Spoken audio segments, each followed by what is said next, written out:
के आशी हम वासिक सरकार पे जो रंग चढ़ा है ये रंग राजा है। जोरे वाले ये रंग राजा है ये रंग राजा है। हम वाशिक सरकार पे जो रंग चढ़ा है ये रंग राजा है ये रंग राजा है। सुन्नी का वहाँ भी से कोई मेल नहीं है, सुन्नी तेरे साथ वहाँ भी कोनो मेली नहीं। जरा बोले सुन्नी का वहाँ भी से कोई मेल नहीं है, मसलक है रज़ा का ये कोई खेल नहीं है। सुन्नी का वहाँ भी से कोई मेल नहीं है, मसलक है रज़ा का ये कोई खेल नहीं है। सुन्नी तो वहाँ भी से सुन्नी तो वहाँ भी से सुन्नी तो वहाँ भी से सुन्नी तो वहाँ भी से मिलेगा ना मिला है।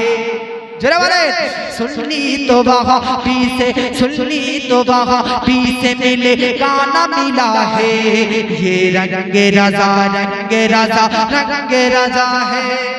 आप लोग भी बोलिए ना रंग राजा है ये रंग राजा है।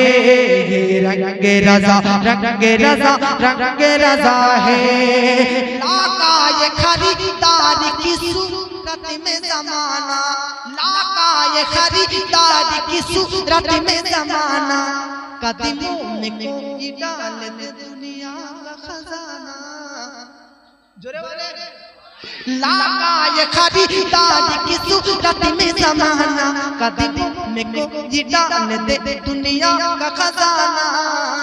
दीवाना करती पड़ा दीवाना जंगीपुर का दीवाना कराती पड़ा का, दीवाना जंगीपुर का बिकेगा ना बिका है। जरा बोले दीवाना जंगीपुर का बिकेगा ना बिका है। क्यों? ये रंग राजा है ये रंग राजा है। जोरे জমিন থেকে প্রথম আসমান, জমিন থেকে প্রথম আসমান, এই জমিন থেকে যদি কেউ প্রথম আসমানের নিচুতে যায় কেবল টাচ করে তাহলে টাইম লাগবে 500 বছর। কত বছর? এখান থেকে হাওড়ার রাস্তা কত? 5 ঘন্টা। আর এখান থেকে প্রথম আসমানের দূরত্ব 500 বছর। 5 ঘন্টাতে যদি হাওড়া যাওয়া যায়, 10 ঘন্টাতে দ্বিতীয় হাওড়া যাওয়া যাবে, 15 ঘন্টাতে তৃতীয় হাওড়া যাওয়া যাবে, 24 ঘন্টায় একদিনে 5 বার হাওড়া যাতায়াত করা হবে। 5 বার হাওড়ার রাস্তা আপনি ভাবুন কত বড়।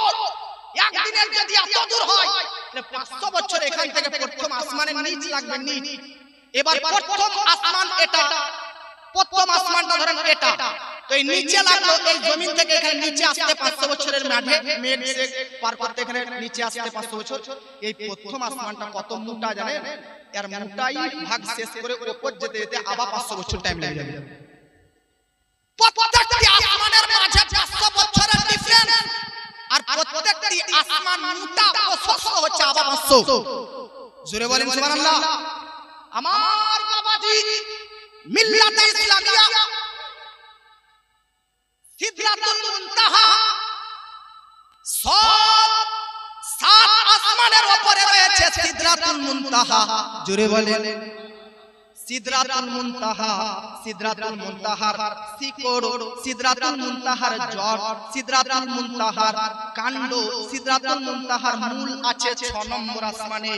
আর ওই সিদরাতুল মুনতাহার শাখা প্রশাখা ডাল আছে 7 আসমানের উপরে। জোরে বলেন ভাই গাছের নিচ থেকে উপর পর্যন্ত উঠতে কতক্ষণ?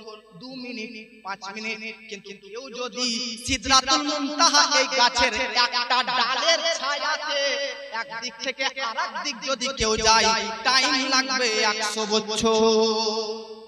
জোরে বলে এজন্য আলা হযরত আজিমুল বরকত আশা ইমাম আহমদ রাজা খা ফাজিলে বেরলভী রহমান আলী রহমত ওয়া রিজওয়ান লিখতেছে মালফুজাতের মধ্যে কেউ যদি জমিন থেকে সিদরাতুল মুনতাহার ডগাল, সিদরাতুল মুনতাহার ঊর্ধ্ব পর্যন্ত কেউ যদি যেতে চায়, জমিন থেকে টাইম লাগবে 50,000 বছর। জোরে বলে, এই জমিন থেকে কেউ যদি সিদরাতুল মুনতাহার ডগালে পৌঁছতে চায়, টাইম কত লাগবে বললাম? এই জোরে বলেন কত? 50,000 বছর। জান্নাতুল মাওয়া কোথায় আছে জানেন? কুরআনে বলতেছে ইন্দা সিদরাতুল মুনতাহা, ইনদাহা জান্নাতুল মাওয়া। সিদরাতুল মুনতাহার পাশে আছে জান্নাতুল মাওয়া। সিদরাতুল মুনতাহার পাশে জান্নাতুল মাওয়া। জান্নাতুল মাওয়ার ছাদের উপরে রয়েছে আরশে মুআল্লা। আরশে মুআল্লার ডান পাশে আছে লৌহ কলাম। জুড়ে বলেন। তাহলে আপনি একটা কথা আপনি একটু ধ্যান দিন। জমিন থেকে সিদরাতুল মুনতাহা পর্যন্ত পৌঁছতে 50,000 বছর।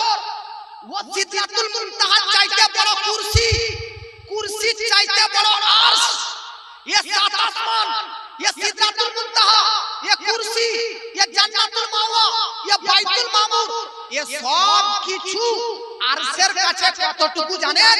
বিশাল এক ময়দানে একটা ফুটবল যেমন এক কোণাতে পড়ে থাকে, ঠিক ये सात आसमान, सिदराতুল মুনতাহা, জান্নাতুল মাওয়া, বাইতুল মামুর, লৌহ কলাম, কুরসি, ये সব কিছু আরশে মুআল্লার কাছে মনে হবে ময়দানে একটা ফুটবল পড়ে আছে। জোরে বলে। ভাই আপনাদেরকে বলতে চাই একটা কথা ধ্যান দিন। ওয়াহরে নবী, ওয়াহরে মুস্তাফা, এখান থেকে সিদরাতুল মুনতাহা 50,000 বছরের রাস্তা।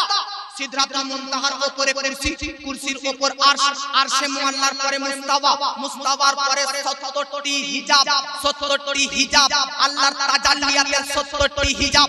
এখান থেকে সিদরাতুল মুনতাহা কত বছরের রাস্তা? 50,000 বছরের রাস্তা। সিদরাতুল মুনতাহা থেকে কেউ আরশ পর্যন্ত যদি পৌঁছে যায় কত বছরের রাস্তা? 500 বছরের রাস্তা।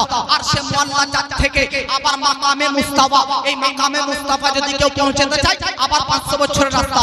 মাকামে মুস্তাওয়ার পর আল্লাহর তাজাল্লিয়াতের 70টা হিজাব, এক একটা হিজাব আর একটা হিজাব, এক হিজাব থেকে আরেকটা হিজাব পৌঁছতে আবার 500 বছর করে। তাহলে ভাবুন এক হিজাব থেকে দ্বিতীয় হিজাব পৌঁছতে 500 বছর, দ্বিতীয় হিজাব থেকে তৃতীয় হিজাব পৌঁছতে 500 বছর, এরকম করে 70টি হিজাব আল্লাহর তাজাল্লিয়াতের হিজাব পার করে তারপর আল্লাহর নূরি অস্তিত্ব, তারপরে আল্লাহর জাত এই দুনিয়া থেকে কত দূরে বলুন। কিন্তু আমার আপনার নবীজি সাল্লাল্লাহু তাআলা আলাইহি ওয়াসাল্লাম এই জমিন থেকে প্রথম, দ্বিতীয়, তৃতীয়, চতুর্থ, পঞ্চম, ষষ্ঠ, সপ্তম ভেদ করে বিরাদার সিদরাতুল মুনতাহা পার করে লামাকার উপরে, জান্নাতুল মাওয়ার উপরে, কুরসির উপরে, আরশে মুআল্লা পার করে মাকামে মুস্তাফা ভায়া হয়ে 70টি নূরি তাজাল্লিয়াতের হিজাব অতিক্রম করে আল্লাহর সঙ্গে দিদার ও দর্শন করে, সাক্ষাৎ করে, কথোপকথন করে আবার জান্নাত, তারপরে জাহান্নাম ভ্রমণ করলেন। সবকিছু ভ্রমণ করার পর আবার নবীজি 7 নম্বর আসমান, 6 নম্বর আসমান, 5 নম্বর আসমান, 4 নম্বর আসমান, 3 নম্বর আসমান, 2 নম্বর আসমান, 1 নম্বর আসমান, তারপর জমিনে আসেন। এসে দেখতেছেন যাওয়ার সময় যে উজুর পানিতে উজু করে গিয়েছেন, যাওয়ার সময় যে উজুর পানিতে উজু করে গিয়েছেন, এত দূরের রাস্তা ঘুরে এসে দেখতেছে ওই উজুর পানি এখনো পড়তেই রয়েছে। যে দরজার শিকল হিলিয়েছিল ও দরজার শিকল এখনো হিলতে আছে। এখন তো ঠান্ডার টাইম, বিছানাতে 2 ঘন্টা ধরে ঘুমিয়ে আছেন, গরম লেগে আছে, গরম বিছানা। পেশাব করতে বাথরুম গেলেন, ঝট করে বাথরুম গেলেন, 2 মিনিটে পেশাব করে যদি আবার ব্যাক কম্বলে ঢুকে যান তাহলে ওই গরমটা পাবেন। কিন্তু বাথরুমে যে যদি একটা বিড়ি ধরা, একটা সিগারেট ধরা, 10 মিনিট ধরে কুল মাজেন, তো ওই বিছানা কি আর গরম থাকবে না? ঢুকে যাবে। তাহলে আমার নবীজি এত দূরের রাস্তাতে মেরাজ করে আসতেছেন, এসে দেখতেছে এখন গরম গরমই বিছানা রয়েছে। কিভাবে পসিবল, কিভাবে সম্ভব? এবার একটা কথা শুনেন, আমি খালি পয়েন্ট দিয়ে যাব, ঘটনা তো হযরত বললেন আমার আগে, আমি খালি কেন কেন কেন এই জায়গাতে কেন কেন কেন উত্তর দিয়ে যাচ্ছি। তাহলে এত দূরের রাস্তা নবীজি এত অল্প টাইমে কিভাবে অতিক্রম করলো? আপনি আমি তো সুন্নি মুসলমান মেনে নিলাম, সায়েন্টিস্ট, বৈজ্ঞানিক, বেদিন, বেধর্মীরা মানবে, ওরা তো দূরের কথা আমাদের মুসলমানদের মধ্যে নানান ফিরকা বাতিল ওরা মানবে।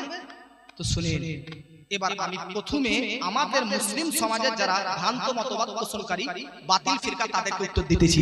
শুনেন কান খুলে, এত অল্প টাইমে নবী এত দূরের রাস্তা কিভাবে ঘুরে আসলেন? ভাই এই অল্প টাইমে এত দূরত্ব পার করা, অল্প সময়ে এত হাজার কিলোমিটার রাস্তা পার করা, এটা নবীর আগে অন্যান্য নবীদেরও জীবনে ঘটেছে। জোরে বলেন, অন্যান্য নবীদের জীবনে ঘটেছে। তিনটা দলিল দিচ্ছি। কয়টি দলিল? জোরে বলেন। একদম ঝটাঝট মাথায় মুখস্থ করে নিন বাবাজি। পৃথিবীর মধ্যে ব্রাদার একজন পয়গম্বর ছিলেন, তিনার নাম হযরত সুলাইমান নবী। বাবাজি আজকে নরেন্দ্র মোদি সামান্য এই ভারতবর্ষের প্রধানমন্ত্রী, পাকিস্তানেও একটা প্রধানমন্ত্রী আছে ব্রাদার, বাংলাদেশেও একটা প্রধানমন্ত্রী আছে।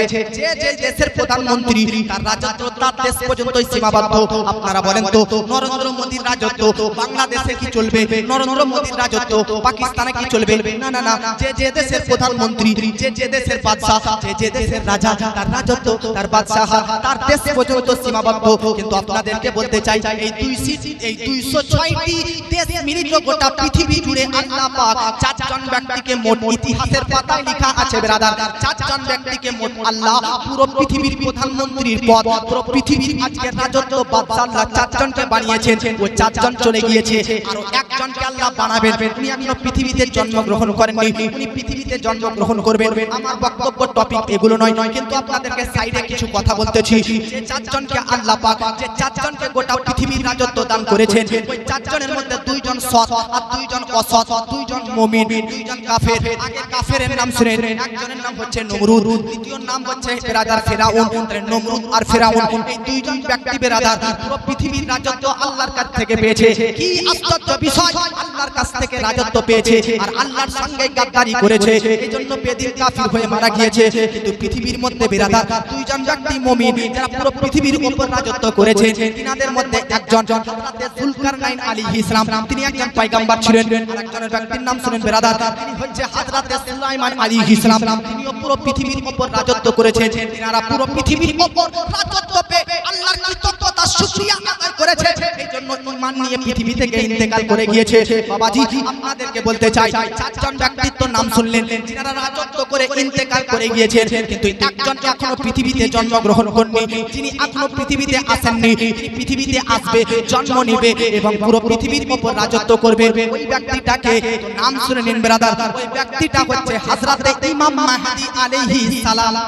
জোরে বলেন, যিনি আমার নবীজির বংশধর হবে, আমার নবীজির আলের আল হবে, যিনি আমার নবীজির বংশের হবে, ইমাম মাহদী আলাইহিস সালাম। বাবাজি আপনাদেরকে যে কথা বলতেছিলাম, যে 4 জনকে আল্লাহ পুরো পৃথিবীর রাজত্ব দান করেছিলেন, তার মধ্যে 2 জন ছিলেন ব্রাদার মুমিন, 2 জন ছিলেন সৎ। ওই 2 জন সতের মধ্যে একজন হচ্ছে হযরত সুলাইমান নবী।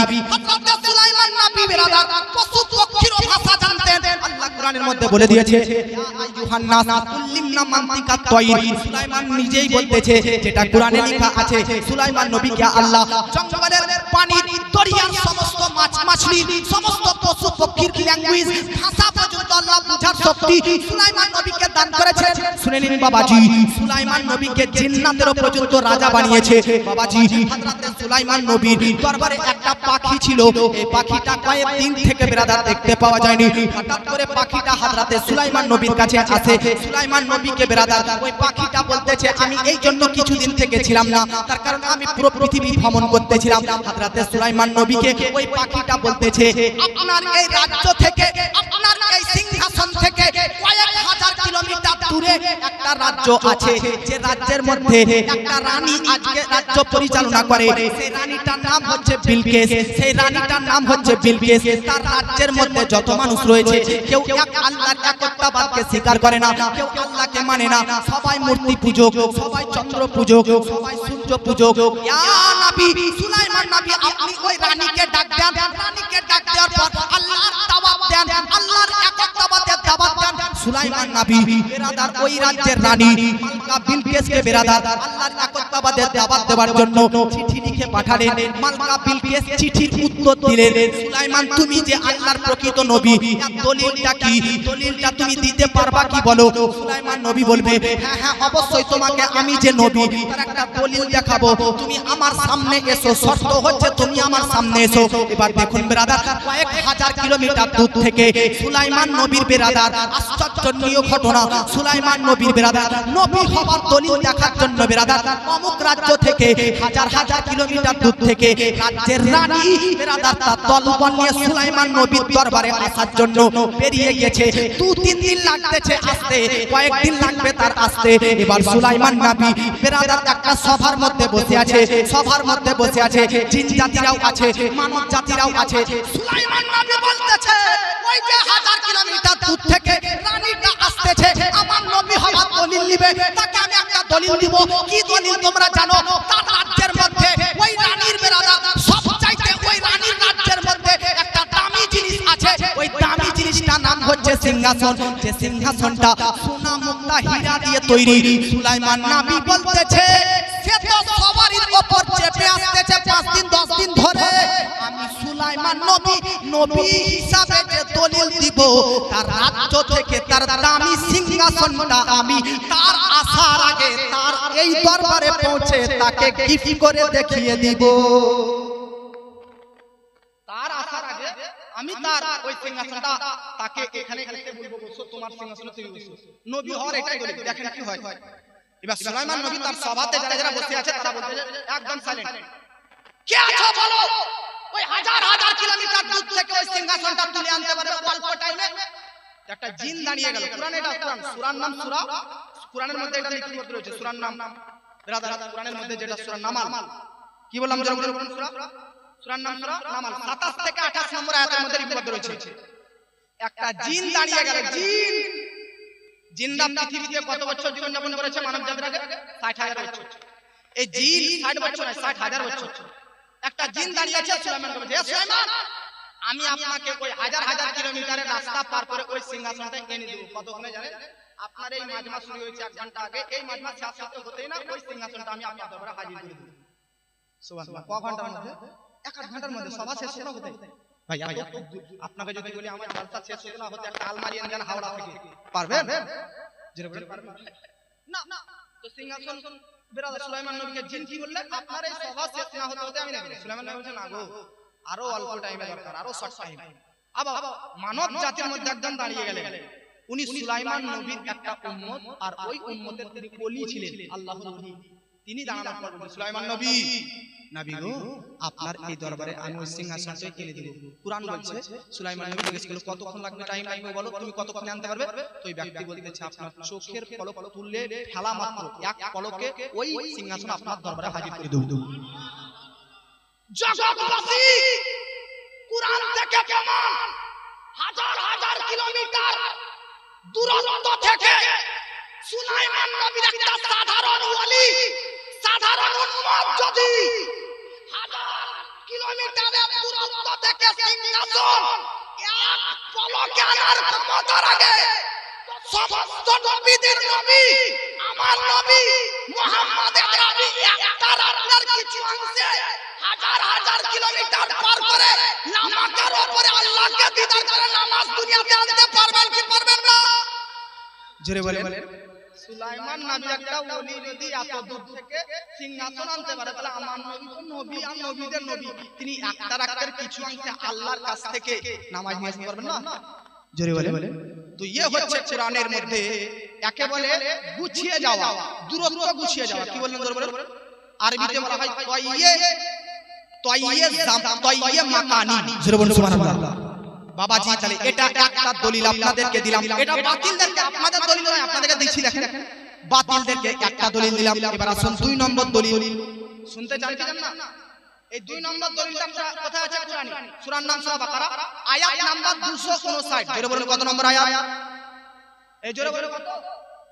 259 নম্বর আয়াত। আবার শুনুন, আমি এই ঘটনাগুলো অনেক বড় করে আছে, শর্টকাটে বলতেছি। মা বোনরা অনেক শুনতেছেন, শুনেন। আপনারা চুপেন না ভাই, আপনারা শুনতে পেয়েছেন কিনা? বাইরে না শুনতে পান, আপনারা শুনতে পান, এটাই যথেষ্ট।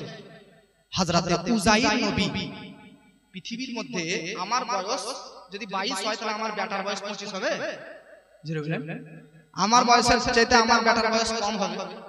কিন্তু একজন ব্যক্তিত্ব পৃথিবীতে ইন্তেকাল করে গেছেন, তিনার নিজের বয়স ছিল 40 আর বেটার বয়স ছিল 120 আর পুতার বয়স ছিল 90 আর ওনার বয়স হচ্ছে 40। কিভাবে পসিবল শুনেন, এটা আউল ফাউল কিতাব থেকে আউল ফাউল ব্যক্তির কথা, এটা কোরআনের কথা। কোরআনের মধ্যে হযরতে উযাইর নবীর ব্যাপারে, এটা একটা পয়গম্বর। 259 নম্বর আয়াত শুনেন, সূরা বাকারা 2 নম্বর সূরা। হযরতে উযাইর নবী একদিন রাস্তা দিয়ে হাঁটতে হাঁটতে যাচ্ছেন, বহু দূর থেকে রাস্তা আস্তে আস্তে ক্লান্ত হয়ে গেছেন। তিনি বিরাদার একটা গাধার পিঠে সওয়ারি করে এনেছিলেন, গাধার পিঠে চেপে এসেছিলেন। গাধাটা বিরাদার 10 মিটার দূরে বাঁধলেন, বড় একটা বৃক্ষের নিচে, হযরতে বড় একটা গাছের নিচে, গাছের ছায়ার নিচে উযাইর নবী তিনি বিরাদার আরাম করার জন্য বিরাদার গাধাটা দূরে বেঁধে রাখলেন। আর তিনি ওই গাছের নিচে বিরাদার ছায়ার তলে কোমরে একটা খাবারের পুটলি বাঁধা ছিল, খাবারের পুটলিটা করে খাবার খুলে দেখে কি খাবার আছে বিরাদার, খেজুরের দানা, আঙ্গুরের রস, আঙ্গুরের দানা। খাবার খাওয়ার পর কিছুটা খাবার খেলো, আর সব সফর আছে বাকি, এজন্য কিছুটা খেয়ে বাকিটা বিরাদার ওই পুটলির মধ্যে ঝুলার মধ্যে রেখে কোমরের মধ্যে সেটে বেঁধে সকাল বেলায় ঘুমিয়ে গেলেন। বৈকাল বেলাতে ঘুম ভাঙলো। আব কুরআন আল্লাহ জিজ্ঞাসা করতেছে, আল্লাহ এবার জিজ্ঞাসা করছে কখন ঘুমিয়েছে বলেন, কখন? সকালে। আর জাগলো কখন? বৈকালে, বিকালে। আল্লাহ বলছে কামলা বিস্তা, উযাইর কতক্ষণ ঘুমালা? উযাইর না বলছে সকালে ঘুমিয়েছি, বৈকালে জাগলাম। একদিন হবে না হলে অর্ধেক দিন হবে। ওটাই বলছে লাবিস্তু ইয়ামান আও বা'দা ইয়ামিন, একদিন নতুবা হাফ দিন। আল্লাহ বলছে না, বাল লাবিস্তা মিয়াতা আমিন, একদিন নয় বরং 100 বছর ঘুমিয়েছিলেন। জোরে বলেন, এই জোরে বলেন কত বছর ঘুমিয়েছেন? তাহলে উনার হায়াত, উনার লাইফ একটা দিন। আল্লাহ গোটা দুনিয়ার কাছে 100 বছর যুক্ত করে দিয়েছে, আর উনার হায়াত থেকে আল্লাহ 100 বছর মাইনাস করে দিয়েছে। এই জন্য উনার কাছে একদিন, কিন্তু গোটা দুনিয়া, উনার ছেলে মেয়ে, গোটা দুনিয়ার কাছে 100 বছর। 100 বছর দুনিয়া কেটে গেছে, কিন্তু উনার লাইফে আল্লাহ একটা দিনে 100 বছরকে পার করে দিয়েছে। জোরে বলে। এই জন্য উনার 40 বছর তো 40 বছর, আর উনার বেটাদের বয়স বেশি হয়ে গেছে, হায়াত যুক্ত হয়ে গেছে, 120 হয়ে গেছে, তার বয়স 90 হয়ে গেছে। জোরে বলে ভাই, উযাইর নবী যদি একটা দিনে 100 বছরের সময়কে অতিক্রম করতে পারে, তো আমার নবীজি একটা রাতের কিছু অংশে সিদরাতুল মুনতাহা 50,000 বছর রাস্তা, তার উপরে আরশ এত হাজার বছর রাস্তা, একটা রাতের এক অংশে পার করতে পারবেন না? জোরে বলেন, পারবেন কি পারবেন না? এটা দুটো দলিল হয়। 3 নম্বর দলিল, 3 নম্বর দলিল কুরআনের মধ্যে সূরার নাম সূরা কাহাফ। শুনেন বেরাদার, সূরার নাম সূরা কাহাফ। দাকিয়ানোস নামক একজন জালিম বাদশা ছিল। ওই জালিম বাদশা কেউ যদি আল্লাহকে এক বলে মানত, তার প্রতি অত্যাচার অন্যায় শুরু করে দিত। বাবাজি ওইখানে বেরাদার ওই রাজ্যের মধ্যে 9 জন আল্লাহ ওয়ালা ব্যক্তি, তারা হাজার অত্যাচারিত হয়েছে, তবুও এক আল্লাহর কালেমা পাঠ করা বন্ধ রাখেনি। আল্লাহ পাক রব্বুল আলামিনের বেরাদার একত্ববাদ বন্ধ করেনি। তাই দাকিয়ানোস নামক জালিম বাদশা বলে, ওই 9 জন ব্যক্তিকে আমার দরবারে ধরে আনো, তাদেরকে গ্রেফতার করো। এই 9 জন আল্লাহর ওয়ালি, এই 9 জন আল্লাহ ওয়ালা ব্যক্তি জালিম দাকিয়ানোস বাদশার হাত থেকে বেরাদার নিরাপত্তা নেওয়ার জন্য বা বাঁচার জন্য বেরাদার তারা তাদের রাজ্য ছেড়ে দেয়, তারা তাদের ওই বাদশার রাজ্য ছেড়ে বেরাদার বেরিয়ে যায়। বাদশার কানে খবর যায় ওই 9 জন আল্লাহকে মাননেওয়ালারা এই রাজ্য ছেড়ে পালিয়ে গেছে। রাজা বলছেন তোরা কি করছিস, যা তাড়াতাড়ি ধরে নিয়ে আয়। এরা পেছু পেছু গিয়েছে। ওই 9 জন আল্লাহর ওলি যেতে যেতে বিশাল এক পাহাড়ের নিচে একটা গুহাতে প্রবেশ করেছে। গুহার গেটের মধ্যে আল্লাহ ওই 9 জন ওলিকে বাঁচার জন্য বিশাল বড় আকারের একটা পাথর লাগিয়ে দিয়েছে। বিপদের টাইমে বাঁচাই কে? জোরে বলেন, বাঁচাই কে? কিন্তু তাওয়াক্কুল আলাল্লাহ, ভরসা রাখতে হবে আল্লাহর উপর, তবে আল্লাহ বাঁচাবে। কি বললাম বলেন? কিন্তু আপনার উপর বিপদ এসেছে আর আপনি বলবেন আমার উপর আল্লাহ জুলুম করছে, অত্যাচার করছে, আল্লাহ ভালো নয়, তাহলে এতে আপনার ঈমান হারাবে কি হারাবে না? জোরে বলেন, হারাবে কি হারাবে না? এক মহিলা, মাওলানা নাজিমুদ্দিন সাহেব, এক মহিলা বললেন, দাউদ নবীর যুগের একটা মহিলা, মহিলাটা দাউদ নবীর কাছে যাচ্ছে। হে দাউদ নবী, আল্লাহ আমার উপর অত্যাচার করে। কেন? বলছে আমি মহিলা খুব পরিশ্রম করে কয়েক মাস ধরে সুতো কালেকশন করে সুতো আমার জমি থেকে তুলে তুলে সুতো বানিয়ে ঢাকিতে এক ঢাকি সুতো নিয়ে বাজারে বিক্রি করতাম। 2 মাসের আমার মেহনতের ফল, ওই বিক্রি করে কিছু টাকা অর্জন করে কিছু আমি আহার কিনতাম। তো এই ঢাকিতে নিয়ে যাচ্ছিলাম, তো একটা বড় পাখি এসে আমার সুতো সব তুলে পালাইছে। তো আল্লাহ কি জানে না যে আমি কত গরিব অসহায়, আল্লাহ আমার উপর এত বড় জুলুম করতে পারলো? এই কথা মহিলা বলছে নবীকে। আর হঠাৎ করে 10 থেকে 12 জন ব্যবসায়িকরা, বাণিজ্যশীলরা, যারা ব্যবসা করে বাণিজ্য করে, তারা হযরতে দাউদ নবীর কাছে হাজির হয়ে গেছে। সুবহানাল্লাহ। ওই 10 জন ব্যবসায়িক বলছে দাউদ নবী কিছু নাজরানা নিয়ে এসেছি কবুল করেন। জোরে বলেন কি নিয়ে এসেছি বলেন নাজরানা। হযরত দাউদ নবী বলতেছে তোমরা কিসের জন্য নাজরানা নিয়ে এসেছো? ও 10 জন ব্যক্তিক বলতেছে মান্নতের নাজরানা, মান্নত একটা করেছিলাম আপনারা যেমন মান্নত করেন, ওই 10 জন ব্যক্তিক বলতেছে আমরাও মান্নত করেছি। বাবাজি ওই 10 জন ব্যক্তিককে বেরাদার বলতেছে মান্নতটা কিভাবে করেছে একটু বলো তো দেখিয়ে ভাই। ওই 10 জন ব্যক্তিক বলতেছে সমুদ্রের ওই পার থেকে নৌকার উপর ব্যবসার মাল চাপিয়ে আনছিলাম, এই পার মাঝ সমুদ্রতে নৌকা যেন ফুটো ফুটো হয়ে গিয়েছিল, নৌকার ফুটো ফুটো দিক দিয়ে পানি ঢুকতে লেগেছিল। আমরা বুঝতে পেরে গিয়েছিলাম এতটা হারে এতটা জোর পানি প্রবেশ করছে ওই ফুটো দিয়ে যে আমরা বুঝে নিয়েছিলাম এই নৌকা ডুবে যাবে, সব ব্যবসার মাল ডুবে যাবে, আমরাও ডুবে সব নষ্ট নাবুদ হয়ে যাবে। তাই আমাদের ভয় হলো, তাই আমরা আল্লাহকে মান্নত করলাম, আল্লাহ গো আজ এই নদীর নৌকার ফুটো পানি যদি তুমি বন্ধ করে দাও আমরা প্রত্যেক ব্যবসায়ীর মাথা থেকে 1000 করে স্বর্ণ মুদ্রা দাউদ নবী এই যুগের নবীকে নাজরানা করে দিব। তো দাউদ নবী বলছে কি করে পরিত্রাণ পেলে তোমরা বলো তো? তো ওই ব্যবসায়ীরা বলতেছে যেমন এই মান্নত করলাম আল্লাহ যদি তুমি এই নৌকার ফুটা পানি বন্ধ করে দাও তাহলে এই নাজরানা আমরা এই যুগের নবীকে দিয়ে দিব। তো দাউদ নবীকে ব্যবসায়ী বলতেছে হঠাৎ করে একটা বড় পাখি যেন একটা সুতোর ঝাপ নিয়ে আসলো, সুতোর আজকে বান্ডিল নিয়ে আসলো, পাখিটা নিজে নিজে সুতোর বান্ডিল থেকে কেটে কেটে নৌকার ফুটো ফুটোতে লাগিয়ে দেয়, পানি বন্ধ হয়ে যায়। এই জন্য আমরা নাজরানা নিয়ে এসেছি। দাউদ নবী বলল ও মহিলা তুমি একটু আগে বললে না যে তোমার উপর আল্লাহ জুলুম করেছে, তোমার ঢাকি থেকে পাখি আজকে সুতো তুলে নিয়ে পালিয়েছে, কিন্তু আল্লাহ কি কুদরত, আল্লাহ সবার কথা শুনে তোমার আজকে ঢাকি থেকে সুতো তুলে ওই পাখি তারা ওই নৌকার ফুটো ফুটোতে বন্ধ করে দিয়েছে। বলো তো মহিলা ওই সুতো যদি তুমি বিক্রি করতে বাজারে 100 থেকে 200 দিনার পেতে, আজ ওই 10 জন ব্যবসায়ীর পক্ষ থেকে 1000 করে স্বর্ণ মুদ্রা পেয়ে 10,000 হবে, এই 10,000 তুমি নিজের কাছে রেখে দিয়ে দাও। কার জিনিস কাকে লাগায়, কার জিনিস কাকে দিয়ে দিও, এ হচ্ছে আল্লাহ। এজন্য আল্লাহ কারো উপর জুলুম করে না। আসহাবে কাহাফের 9 জন আল্লাহওয়ালা ওই জাকিয়ানুস জালিম বাদশার হাত থেকে বাঁচার জন্য গুহাতে প্রবেশ করলো, তো আল্লাহ একটা বড় পাহাড় লাগিয়ে দিল, তাতে যেন এই সৈন্য সেনাবাহিনীর কমান্ডার বা মিলিটারি ফোর্সরা যেন ইনাকে না দেখতে পায়। আর গুহাতে যদি তারাও প্রবেশ করবে যে হতে পারে গুহাতে 9 জন আল্লাহর ওলি আছে, তাই আল্লাহ বড় একটা পাথর লাগিয়ে দিল, তাতে যেন তারা ভাবে যে এত বড় পাহাড় সরিয়ে ওই 9 জন আল্লাহর ওলি প্রবেশ করতে পারবে না, অতএব এই গুহাতে নাই বলে তারা চলে যাবে।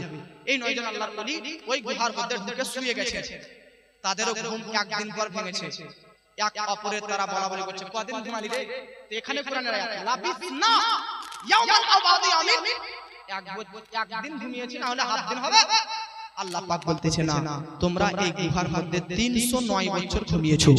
শুরু বলেন কত বছর? তো ভাই আসহাবে কাহাফের গর্তবাসী গুহাবাসী কুরআন থেকে কেমন একদিনে 300 বছর পার করেছে। তো আল্লাহর ওলিদের যদি এই ক্ষমতা থাকে একদিনে 300 বছরের আজকে সবাইকে অতিক্রম করতে পারে, তো ওয়াহারে মুস্তাফা তার কি এতটা ক্ষমতা হতে পারে না যে মেরাজে এক রাত্রিতে হাজার হাজার কিলোমিটার দূর ভ্রমণ করে আবার পৃথিবীতে আসতে? কথা ঠিক না ভুল? যারা বলেন সম্ভব কি সম্ভব না, আর যারা বলেন সম্ভব না সম্ভব না। আপনাদের চাঙ্গা করার জন্য একটা ছন্দ গজল বলবো, তারপর আবার একটু বক্তব্য শুরু করব, শুনবেন কি না? কারা सुनना चाहते हो एक बार हाथ उठाकर बोलो सुभान अल्लाह। अच्छा बांग्ला बोलो या उर्दू? माशाल्लाह उर्दू और मोहब्बत के साथ बोलिए सुभान अल्लाह। ऐ नसीमे सहर मेरे सरकार से, ऐ नसीमे सहर मेरे सरकार से, सबके बारे में इतना, सबके बारे में,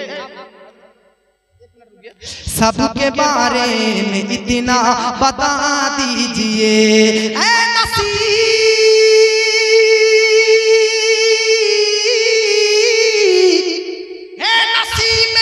सहर मेरे सरकार से, सबके बारे में इतना बता दीजिए, या तो इनको मदीना बुला लीजिए।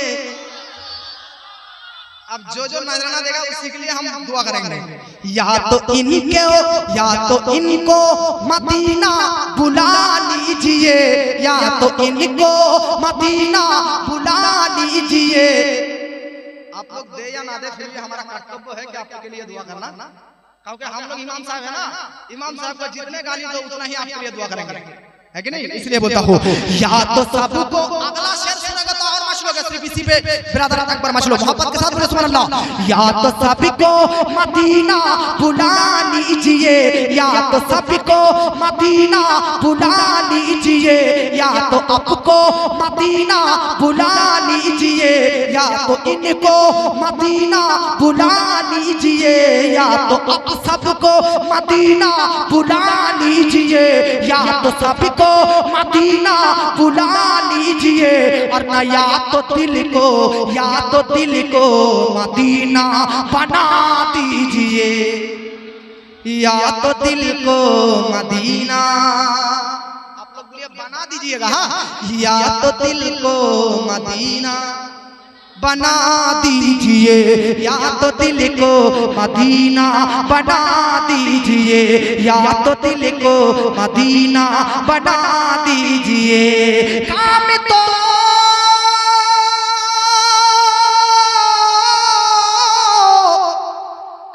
तो खूब करती है मेरी नजर, फिर भी बेचैन, फिर भी टेंशन में रहता हूँ ये सोच कर, बुझ न जाए कहीं आँख की रोशनी, बुझ न जाए कहीं आँख की रोशनी। या नबी सबसे गुंबद दिखा दीजिए, या नबी सबसे गुंबद दिखा दीजिए, या नबी सबसे गुंबद दिखा, या नबी सबसे गुंबद दिखा दीजिए। वो जो तीन जवाब দিয়েছিলাম, যেটা তিনটি উত্তর দিয়েছিলাম, নবীজির এক রাতে মেরাজ যাওয়া আসা সম্ভব কিনা, এটা কুরআনের অনুযায়ী, কুরআনেও এরকম ঘটনা এসেছে যে অল্প সময়ে দূরত্ব অতিক্রম করা, অল্প টাইমে হাজার হাজার কিলোমিটার অতিক্রম করা, এর আগে অন্যান্য নবীদের আজকে লাইফেও ঘটেছে। বলে আবাসে সুন্নি মুসলমান আপনারাও বুঝতে পারেন না হয়তো, বাস্তবিক তো এত হাজার কিলোমিটার নবীজি একটা রাতে কিভাবে সফর করতে পারে। अब আপনাদের বোঝার জন্য আমি এবার একটা দলিল দিচ্ছি, দিব জোরে বলেন, একটা দলিল দিচ্ছি শুনেন। বাড়িতে দেওয়াল ঘড়ি আছে কিনা? দেওয়াল ঘড়ি আছে, সেকেন্ড, মিনিট, ঘন্টার কাঁটাওয়ালা। আমার বাড়িতে একটা সেকেন্ডের কাঁটা, আমাদের বুঝলেন একটা বাড়ি আছে, তো আমাদের বাড়ি মাটির বাড়ি, তিনতলা, তিনতলা মাটির বাড়ি, দাদাদের তৈরি করা। এখন আমাদের বাড়ি পাকা সব হয়ে গেছে, কিন্তু আপনার দাদারা বেঁচে আছে বলে মাটির বাড়িটা ভাঙতে দেয় না। বড় জায়গা ধরে তিনতলা বড় বাড়ি, ওই তিনতলা বাড়িতে আমার বাপরা 5 ভাই, তার ছেলে মেয়ে সব থাকতো। কটা রুম হবে বলে? নিচে 5টা রুম, উপরে 6টা রুম, তার উপরে আবার তো তিনতলা মাটির বাড়ি। আমার দাদার এখন বয়স হয়ে গেছে, নিচে একটা বিশাল বড় দেওয়াল ঘড়ি। জোহরের টাইমে দাদা নামাজ পড়ার জন্য ঘড়ির দিকে তাকাইছে, আজান দিচ্ছে তো 1টা বাজছে, ঠিক আছে। জোহরে নামাজ পড়ে খাওয়া দাওয়া করে দাদা ঘুমিয়ে গেছে। আসরের টাইমে নামাজ পড়ার লেগে উঠায়নি, দিয়ালের দিকে ঘড়ির দিকে তাকাইছে, দেখছে 1টাই বাজছে এখন। আসরের নামাজ পড়ি আবার ঘুমিয়ে একটু ঘোরাফেরা করে আবার মাগরিবের নামাজ পড়ছে, তো 1টাই বাজছে। কি ব্যাপার, 6টা বাজার কথা 1টা বাজছে। ঘড়িটা তারপরের দিন সকালে ডাক্তারের বাড়ি, মানে মিস্ত্রির কাজ, ঘড়ির মিস্ত্রি সব কিছু দেখার পর বলছে, দাদা সবই ঠিকঠাক আছে, ঘড়ির ব্যাটারি শেষ হয়ে গেছে। বলছে ও ব্যাটারি সবই ঠিকঠাক, ব্যাটারি নাই। হ্যাঁ গো দাদা বলছে ব্যাটারির এত ক্ষমতা, নাই কিছুই চলে না। যে হ্যাঁ, তো দাদাকে বুঝাবার লাগি মিস্ত্রি বলছে, শুনেন আপনার হাত পা নাক মুখ চেহারা সব কিছু এখন ঠিকঠাক, 5 মিনিট পর যদি মারা যান, 5 মিনিট পর আপনার যদি জান বার করলে ইসরাইল মালাকুল মউত, আর কি আপনার এই হাত মুখ নাক চোখ যেগুলো একটু আগে ঠিকঠাক ছিল আর কি চলবে? যে না, তো তোমার শরীর যেমন আর জান যেমন, জান না থাকলে শরীর পাকে যে অফ, তেমন ঘড়িও হচ্ছে একটা দেহের মতন, শরীরের মতন, আর ওই ঘড়ির জান প্রাণ হচ্ছে ব্যাটারি। দাদা বুঝতে পেরে গিয়েছি, ঘড়ির জান ব্যাটারি, দেহের জান আত্মা রূহ, গোটা পৃথিবীর জান হচ্ছে আমার আপনার নবীজি। পৃথিবীটা হচ্ছে একটা ঘড়ির মতো, আর এই পৃথিবীতে সময়ের কাঁটা চলতেছে ঘড়ির চাঁদ যেমন ব্যাটারি। একটা কথা বলেন, একটা সময় ঘড়িতে বাজতেছে আর ব্যাটারি শেষ, 100 বছর পর্যন্ত ব্যাটারি না বললে ওই একটাতে থাকবে না, একটা 10 হবে। পৃথিবীর চাঁদ তো আমার নবী, পৃথিবীর ব্যাটারি আমার নবী।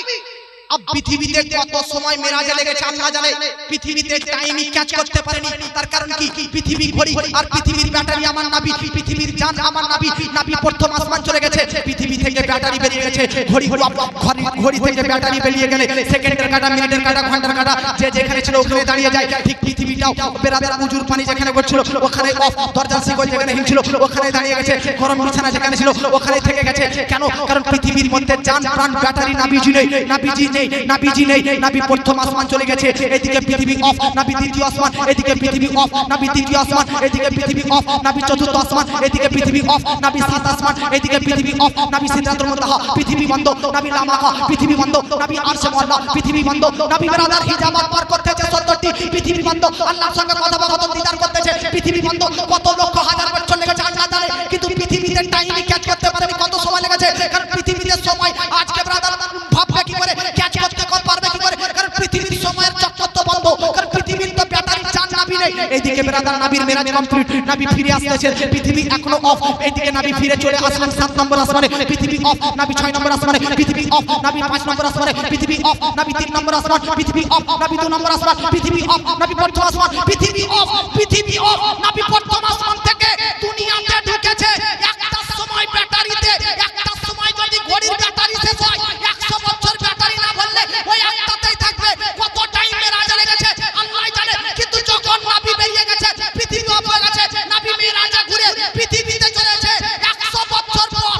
ব্যাটারি ঘড়িতে বললে একটা থেকে যেমন টিক টিক টিক টিক করে ঘন্টার কাঁটা, সেকেন্ডের কাঁটা, মিনিটের কাঁটা আগাতে লাগে, পৃথিবীতে যেমন নবী চলে এসেছে উজুর পানি করতে লেগেছে, দরজার শিকল হিলতে লেগেছে, গরম বিছানা থেকে ঠান্ডা হতে লেগেছে। এই জন্য প্যারেডের ইমাম ইসকো মোহাম্মদ ইমাম আহলে সুন্নাত আলা হযরত লিখতেছে, পৌঁছো না थे तो कुछ ना था, पहुंचो ना हो तो कुछ ना हो। जान है वो जहां की, जान है वो जहां की, जान है तो जहान है।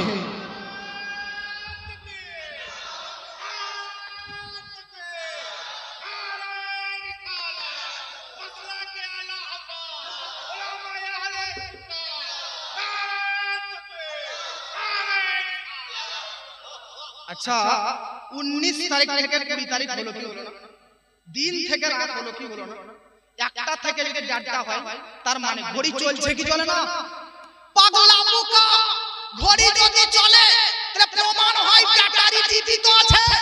তা ঘড়ির সেকেন্ডের কাঁটা, মিনিটের কাঁটা, ঘন্টার কাঁটা যদি চলমান থাকে প্রমাণ হয় ঘড়িতে ব্যাটারি জিন্দা, আমি জিন্দা। কেন?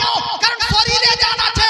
ঠিক পুরো পৃথিবীতে আজকে দিন থেকে রাত হলো 2025 থেকে 2026 হলো। বেরাদার নবীর রাত ইসলামিয়া 19 তারিখ থেকে 20 তারিখ হলো। সূর্য উঠতেছে, চন্দ্র, সূর্য ডুবেছে, চন্দ্র উঠতেছে, মানে গোটা পৃথিবীর নিজাম, গোটা পৃথিবীর সমস্ত সিস্টেম চলতেছে ঘড়িতে।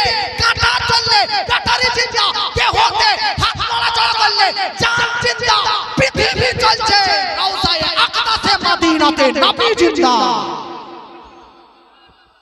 এইজন্য आला हजरत बोलते थे तू जिंदा है वल्लाह, तू जिंदा है वल्लाह। मेरे चश्मे आलम से अंबिया को भी अजल आनी है, मगर ऐसी के फकत आनी है। फिर उसी आके बाद उनकी हयात मिसले साबिक वही जिस्मानी है। একটা হাদিস এখানে পড়ে আবার বক্তব্য আর একটু বক্তব্য চলবে। আচ্ছা একটা হাদিস বলছি, এই হাদিসটা শুনে আছেন? বলছি আপনি? হ্যাঁ, নবীজি বলতেছে যদি কেউ আমার উপর দুরূদ পাঠ করে তো রূহটা আল্লাহ আমার শরীরে ঘুরিয়ে দেয়। আচ্ছা জীবন কার নাম আর মরণ কার নাম? শর্টকাটে শুনেন 5 সেকেন্ডে। জীবন কার নাম, মরণ কার নাম? শরীরে আত্মা আছে মানে জীবন, শরীরে আত্মা আর বডি একত্রিত আছে মানে জীবন, শরীর থেকে আত্মা বেরিয়ে গেল মানে মরণ। তাহলে রূহ আর বডি ভিন্নতার নাম, আলাদা হওয়ার নাম মরণ, আর একত্রিত অ্যাডজাস্ট আছে মানে জীবন। তাহলে ইন্তেকাল কার নাম? শরীর থেকে রূহ হওয়ার নাম। নবী বলতেছে আমারও ইন্তেকাল হয়েছে, তবে আল্লাহ আমার শরীরের রূহটা তখন দিয়ে দেয় যখন আমার উপর কোনো উম্মতরা দরুদ পাঠ করে। আমি বলতে চাই পাগলা, রূহ পার হলে মরণ, রূহ ভিতরে থাকলে তো জিন্দা। আর হাদিস কি, রূহ তখন নবীর শরীরে আল্লাহ ভরে দেয় যখন নবীর উপর কেউ দরুদ পড়ে। জগৎবাসী নবী ওয়াল টাইম জিন্দা। তার কারণ আজ আপনি এখন নবীর উপর এখানে যদিও বা দরুদ পড়েন না, অন্য জায়গাতে নিশ্চয় দরুদ চলতেছে। ভারতে যদিও বা এখন দরুদ হয় না, পাকিস্তানে দরুদ কেউ না কেউ পড়তেছে। বেরাদার অন্য টাইমে, যোহরের টাইমে আপনি যদি দরুদ না পড়েন তো অন্য জায়গাতে নিশ্চয় দরুদ চলতেছে। জগৎবাসী আপনাদেরকে বলতে চায় 24 ঘন্টার মধ্যে কোনো না কোনো জায়গাতে নবীর উপর দরুদ ও সালাম পাঠ করা চলতেছে। আমি বলতে চাই মানব জাতি যদিও বা দরুদ না পড়ে, ইন্নাল্লাহা ওয়া মালাইকাতাহু ফারিস্তারাও দরুদ পড়তেছে নবীর উপর। নবীর উপর কোনো এক টাইমও দরুদ পড়া বন্ধ হয় না। আমি বলতে চাই আরে নবীর উপর সকাল থেকে সন্ধ্যা পর্যন্ত 70,000 করে ফেরেশতা আছে। আর ব্রাদার নবীর উপর দরুদ পাঠ করে সন্ধ্যাতে ওই 70,000 পালিয়ে যায়। সকাল পর্যন্ত আবার 70,000 ফেরেশতা আছে, তারা আবার নবীর উপর দরুদ পাঠ করতে থাকে। 24 ঘন্টা নবীর উপর দরুদ পাঠ করতে থাকে। আবার আপনারা আমার একটা কথা ক্যাচ করবেন, কিয়ামত কার নাম? কুল্লু মান আলাইহা ফান ওয়া ইয়াবকা ওয়াজহু রাব্বিকা যুল জালালি ওয়াল ইকরাম। আরে কিয়ামতের দিন আসমান জমিন চন্দ্র সূর্য গ্রহ নক্ষত্র জঙ্গল পশু পক্ষী জানোয়ার ইনসান সব কিছু ধ্বংস হয়ে যাবে। এমন কি যে জান কবজ করা ফেরেশতা ইসরাইল পর্যন্ত শেষ হয়ে যাবে, মালাকুল মাউত শেষ হয়ে যাবে, জিবরাইলও শেষ হবে, এমন কি ইসরাফিলও শেষ, মিকাইলও শেষ। ওয়া ইয়াবকা ওয়াজহু রাব্বিকা যুল জালালি ওয়াল ইকরাম। একমাত্র আল্লাহ ছাড়া কেউ থাকবে না কিয়ামতের দিন। আমি বলতে চাই পাগলা, কেউ থাকবে না তবু নবীর উপর দরুদ চলবে। কেন? তার কারণ দরুদ নবীর উপর প্রেরণ করার দায়িত্ব শুধু আল্লাহ মানব জাতিকেই দেয়নি। তার কারণ শুধু মানব জাতিকে দিলে নবীর উপর দরুদ পাঠ করা কিয়ামতের দিন বন্ধ হয়ে যেত। কারণ কিয়ামতের দিন তো মানব জাতি শেষ হয়ে যাবে। এইজন্য বেরাদার ফারিস্তাদের আল্লাহ দরুদ পড়ার দায়িত্ব দিয়েছে। মানব জাতি থাকবে না, শেষে তো ফারিস্তারা থাকবে, কিন্তু ফারিস্তারাও একটা টাইমে শেষ হয়ে যাবে। কিন্তু বেরাদার আল্লাহ পাক দরুদ পড়ার দায়িত্ব নিজের উপর করে নিয়েছে। আল্লাহ নিজেও নিজেও আল্লাহ নবীর উপর দরুদ পাঠ করে। আপনি আমাকে বলুন, আল্লাহ কি কখনো ধ্বংস হবে? আল্লাহ কি কখনো শেষ হবে? আল্লাহ কি কখনো বিনাশ হবে? না, সর্বদার জন্য আল্লাহ ছিলেন, সর্বদার জন্য আল্লাহ থাকবেন। কিয়ামত হয়ে সব শেষ হয়ে যাবে, নবীর প্রশংসা চলবে। যেমনটা যতদিন থেকে আল্লাহ ছিল নবীর উপর দরুদ চলতেছে, যতদিন আল্লাহ থাকবে নবীর উপর দরুদ প্রেরিত হবে। আমার বক্তব্য, আল্লাহ সর্বদার জন্য ছিল, নবীর উপর সর্বদার জন্য দরুদ প্রেরিত হচ্ছিল। আল্লাহ সর্বদা থাকবে, নবীর উপর সর্বদা দরুদ প্রেরিত হবে। কিন্তু রূহ তখনই, আবার শুন, একটা টাইমও বাদ যায় না নবীর উপর বিরাদার দরুদ পাঠ করা হয় না। এই জন্য প্রমাণ হয় যে নবী জিন্দা কি জিন্দা না? জোরে বলেন, জিন্দা না? তাহলে সুন্নি মুসলমানদের মেরাজ সম্ভব, এটা কিভাবে বুঝলেন? জোরে বলেন হ্যাঁ না? আচ্ছা, তাহলে আরেকটা গজল বলে দিই যদি বুঝতে পারলেন। আবার উর্দু বলবো না, বাংলা। এবার বাংলাও হলো, বাংলাও বলছেন। উর্দু কিতনে লোক শোনা যাবে? একবার হাত হাত। আর बांग्ला वाला मैं अच्छा ऐसा क्या करता हूँ, एक ही नात पढ़ता हूँ, बांग्ला भी हो उर्दू भी हो। शायद आप लोग मेरे मुंह से वो नात सुने हो, फिर भी पढ़ता हूँ मोहब्बत के साथ। बोलिए सुभान अल्लाह। के बुलवालो तैयबा में, जुरे वाले के बुलवालो तैयबा में आका मुझको भी एक बार, कैसा है वो शहर मदीना दिखला दो एक बार। মা বোনরা এবার বাংলায় ছিলেন। আল্লাহর নবী নূরের ছবি, নবীদের সরদার, ও গো নবী শহরে মদিনা দেখিয়ে দাও একবার। के बुलवालो तैयबा में आका, बुलवालो तैयबा में आका मुझको भी एक बार, कैसा है वो शहर मदीना दिखला दो एक बार। इसने बताया, उसने बताया, इसने सुनाया, उसने सुनाया, शहर मदीना ऐसा है। बोले বলেছে সে বলেছে নবীর রওজা দেখতে এমন ইমাম বলেছে মুক্তাদি বলেছে হাজি বলেছে শিক্ষক বলেছে নবীর রওজা দেখতে এমন আরে जिसने देखा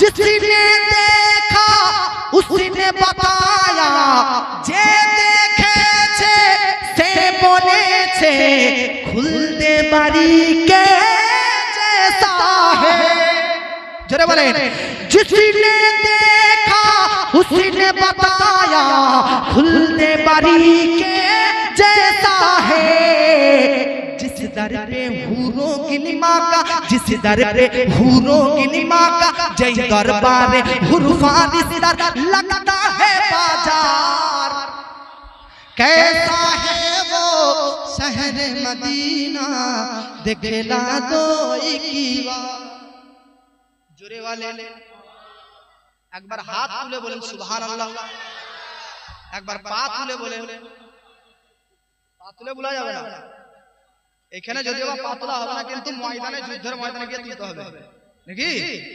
মাশাআল্লাহ এবার আপনাদেরকে আরেকটা কথা বলি মেরাজ নবীর কতবার হয়েছে জোরে বলেন কতবার নবী আল্লাহকে দিদার করেছেন কতবার মেরাজ কতবার হয়েছে বলে দেব কি ইমাম আহমদ বিন মোহাম্মদ কাসতালানী রাহমাতুল্লাহ আলাইহি লিখতেছেন মাওয়াহিবুল লাদুনিয়া দ্বিতীয় খণ্ডে 341 পৃষ্ঠাতে আমার নবীর মেরাজ টোটাল হয়েছে 34 বার কতবার বললাম 34 বার একবার দেখেছে জাগ্রত অবস্থায় চোখে চামড়ার চোখে জোরে বলেন কবার দেখেছে এই যে সাত আসমান পার করে লামাকার উপরে সিদরাতুল মুনতাহার উপরে গিয়ে একবার দেখেছে আর বাকি 33 বার কিভাবে দেখেছে বাকি 33 বারের মধ্যে 11 বার দেখেছে নামাজের মধ্যে জোরে বলেন আর দ্বিতীয় 11 বার দেখেছে এই রকম আম অবস্থায় সাধারণ অবস্থায় ঘুরতে ফিরতে 11 22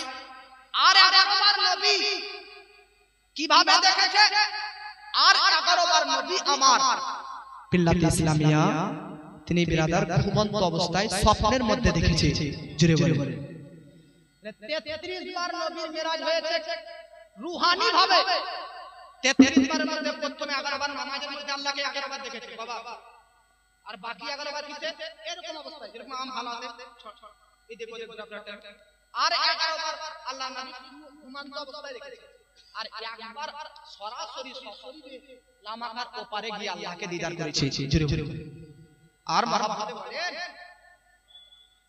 বাবা আপনাদেরকে একটা কথা বলি শুনেন ধ্যান দিয়ে শুনেন নবীকে আল্লাহ মেরাজ কেন দান করলেন কেন আল্লাহর কুদরতি শক্তি সব জায়গাতে বিরাজমান কিনা মক্কাতেও তো আল্লাহ নবীকে সাক্ষাৎ করতে পারতো দেখা করতে পারতো ও লামাকা অত দূরে কেন নিয়ে গেল সিদরাতুল মুনতাহার উপরে গিয়ে কেন আল্লাহ নবীকে মেরাজ দিল মেরাজের ঘটনা শুনছেন কিন্তু কেন নবীকে আল্লাহ মেরাজটা দিল মেরাজ কবে হয়েছে বক্তারা বলেছে নবী যখন 51 বছর বয়স কত বছর বয়সে নবী মেরাজে গিয়েছিলেন 51 বছরে যে একবারটা যেটা শ্বশুরের 51 বছর বয়সে আর নবী টোটাল হায়াত ছিল 63 51 বছরে মেরাজে গিয়েছিলেন 53 বছর বয়সে নবী মক্কা থেকে মদিনা হিজরত করেছিলেন আর 40 বছর বয়সে ইসলাম প্রচার করতে আরম্ভ করেছিলেন তাই না কত বছর বয়সে ইসলামের দাওয়াত দিতে লেগেছিলেন আমার বাবা এবার আপনারা ধ্যান দিয়ে শুনেন সংক্ষিপ্ত আকারে বলতেছি আমার নবীজি 40 বছর বয়সে ইসলামের দাওয়াত দিতে লেগেছেন